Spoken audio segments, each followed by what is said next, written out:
Okay. Good morning, guys. My name is Kalichi, and I will be serving as your president for ASA for the 2013-2014 school academic year at Bethune Cookman University. We decided as an e-board that we were going to release videos on different issues pertaining to the Black community. Today, I have a special guest who will introduce himself. Hi, I'm Trayvon Smith. I go to Morehouse in Atlanta. Okay, so today we're going to talk about the Trayvon Martin case very quickly, and we're going to get Tavis's viewpoint. He's very honest, but I feel like as a community, sometimes we need to hear honesty. So, my first question is, what was your initial response when you heard the verdict, and was it what you expected? I didn't really have a response. I was pretty much like, okay, and I expected, in a sense, to happen like that, being what was going on, so I kind of expected to go in that way, pretty much. Okay, and do you feel like, as a community, we tend to overanalyze and over-emotionalize issues in respect to the race card and civil rights and everything within that context? When it comes to the race card, I feel like, yeah, people harp on it a little too much. I feel like, yes, I'm full aware that it exists in the world and we need to be cognizant of it, but certain things we have to learn how to separate race out of and make logic decisions based off of it. And in relevance to this case, I feel like race did have a factor to do with it, but in the decision, I feel like it was more of the facts of the case that made the decision what it was, not necessarily that Trayvon was Black and that Zimmerman was white, as most people claim, but he's Hispanic. So I feel like they're both a part of a minority group, regardless of whatever. So it's not really a Black on white crime, it's a Hispanic on Black crime. So I feel like, I don't know.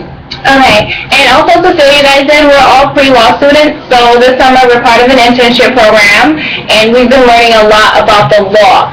So from a legalistic point of view, can you explain to the community and to the public how the state system operates, the federal system operates, and how we have to look at certain things from a legal point of view rather than an ethical point of view, because within the court system, those two point of views are often separated, and the legal definition is most likely going to be different from public definition of an issue. For example, murder. What we deem as murder in the court system may be completely different, or manslaughter.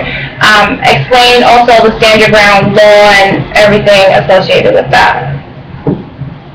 Well, pretty much, I feel like people may not know that, each state has its own specific type laws based on that state and what's needed in that state, and that the federal government has a base of laws that all people have to follow, but it never interferes with state law. State law is dictated as the state feels that it should be dictated. And a prime example where we're in relation to the case, like in Florida, which I'm naturally from Florida. In Florida, it's the stand your ground law, which is pretty much if you feel threatened, you have the right to react.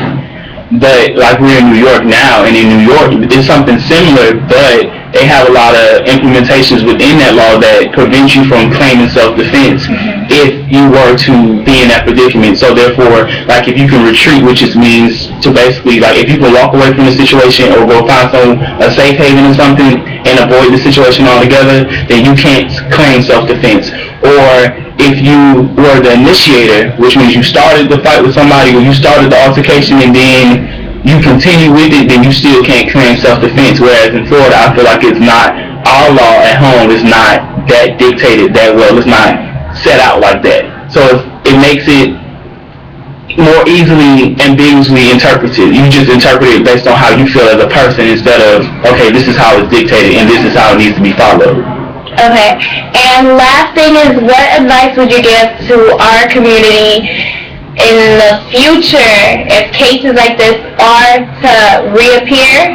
How should we present ourselves to the world as a community collectively? Do you believe we should rally? Do you believe we should go to the Black Panthers, to the NAACP? Like, what do you think we should do? I feel like people are going to do what they feel they need to do to get their voice heard. And if you are going to do what you want to do, then you do that. But my only thing would be to be genuine about it.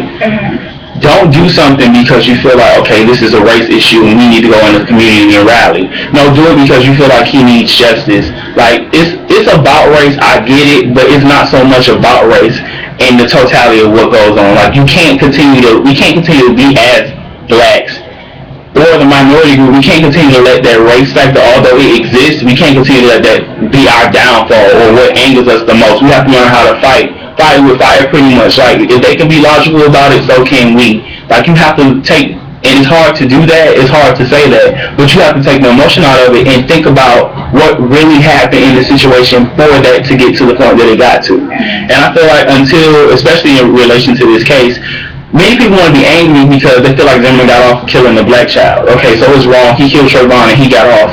And he's white. But my thing is, first be cognizant that he's not white. He's white Hispanic. His father is white. His mother is Hispanic. He's a part of the minority group, being the fact that his mom is Hispanic.